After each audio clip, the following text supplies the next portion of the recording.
Hey everyone, today I'm going to talk about how stressful and challenging a video can be. More importantly, how stressful and challenging a real estate deal can be. I remember a few years ago, I was selling a property on the South Shore whose address and occupants will remain nameless due to privacy rules, but I sold the house twice. The first time, I listed the property and I found the buyer. And the challenge was when they did the inspection, there were a lot of things wrong with the property. But at the price that the buyer was paying, he was pretty happy. So that wasn't the problem. The problem was the divorced sellers, one who lived in another state and the other one who lived in the house with his unemployed children. So getting him to get me permission to get into the property, to do open houses and showings, that's where the challenge was. And what happened was it took me several months to convince him, because every time he was on the phone with his attorney, he was paying for that. Even though he was divorced, the seller wife wanted to cash in. And this gentleman was living in the house. So to get him to move was a real challenge. And so finally, when I kept telling him, you're still married, but not to your wife, you're married to the attorney. Because every time you speak to him, he's billing you. So it doesn't make any sense. Move on. So finally, it connected to his brain and it connected to his pocketbook. And he decided, excuse me, excuse me a second time, excuse me a third time. Finally, he let me in. We did some open houses and we started to have people come in. And I did, like I said, I located the buyer, my particular client, and everything was good. So finally, we came to an agreed and accepted. We did the inspection. Everything was fine. The mortgage was approved.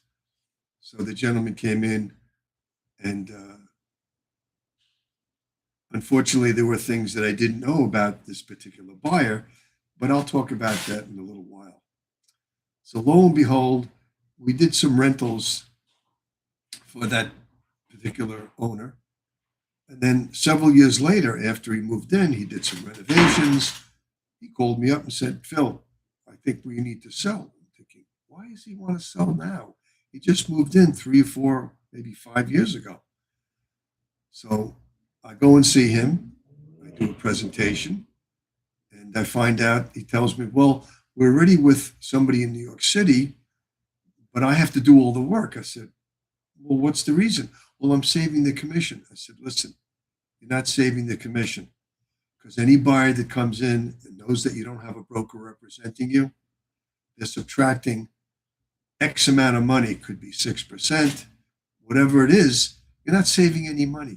The buyer's subtracting that, and then they're subtracting another 8% as per the National Association of Realtors, who did a survey on this.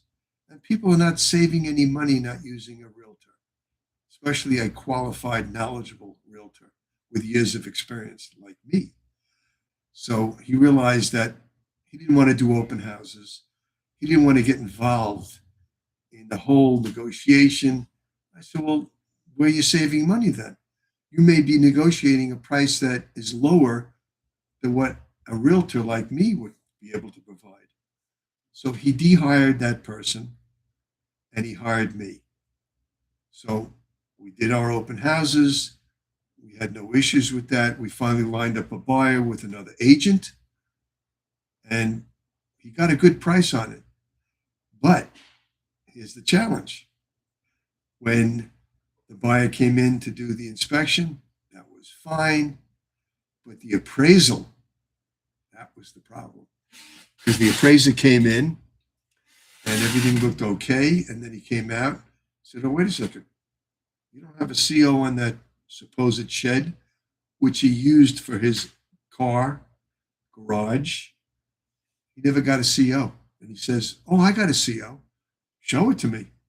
And that's a question I should have asked in the beginning, but I trusted him, and you can't do that. You got to see the paperwork. So I learned something very quickly. And I have a lot of years of experience, but I have a certain trust factor with people. That's done. It's not a matter of trust. Show me the paperwork. Whether it's an extension, whether it's anything that wasn't on the original survey, show me the paperwork. So he admitted he had to go out and get the CO. I said, "It's going to take months. You'll never keep this buyer intact." So he says, "All right, you know what? I'm going to take it down." So he must have hired a number of people, and he took the entire this. This wasn't a shed. This was a garage. So he took it down. I thought everything would be fine. The appraiser comes back and he says, "Great that you took it down. You got all this debris. It's got to be removed, and you have to take and level the ground so it meets the driveway." Oh, wonderful. So I came out on a Sunday and I helped the buyer's father, who I think was in the landscaping business. And I spent a good portion of the day there feathering and smoothing out the soil and make sure that it met the driveway. And then again, I spent a good 6 hours there. And then what happened is the appraiser comes back and he finally approves everything.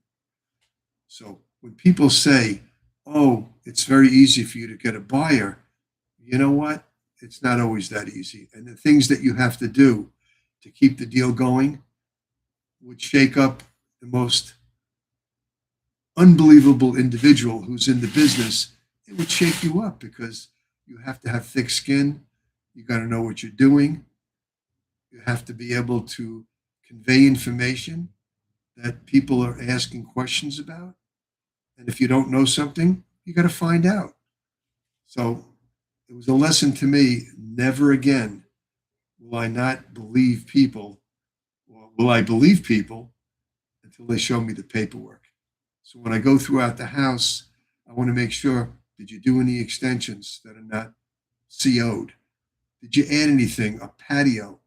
Did you add a deck that's above 18 inches? Less than 18 inches, you don't need a CO, from what I remember from Nassau County. Anything above 18 inches, you need a certificate of occupancy. So if anybody's built a deck, a patio, put in a pool, anything like that that's not original, you got to get a certificate of occupancy. Otherwise, your deal may go south. So it ended up, everything went smooth. We went to the closing. And what I found out afterwards, this couple wasn't even married and they had a child. And so there was a lot of disagreements and arguments after the closing. And I've stayed in touch with one individual because the other individual doesn't want to deal with me because they felt that, "Oh, I should have known." Known? You should have told me the information that I needed. But the other individual, the husband, I'm still in touch with because he knows I did a great job. And unfortunately, I feel bad that they had to sell the house. But listen, this is what happens. This is what happens. So that's my story, and it's one of many. I remember the first property I ever listed. This was 30 something years ago. I actually helped the owner paint his bathroom. He says, "You help me paint my bathroom, and I'll give you the listing." And I did. Would I do that again? Yeah, I might. Or I might pay somebody to have it done. But the thing is, this is not a simple business. There are all sorts of curveballs and problems that arise that you can't always anticipate. But when it comes to COs, I know what to do now. I know what questions to ask. And that's important because it would save me a lot of time. But then again, that guy had to take his garage down. It wasn't a shed, it was a garage.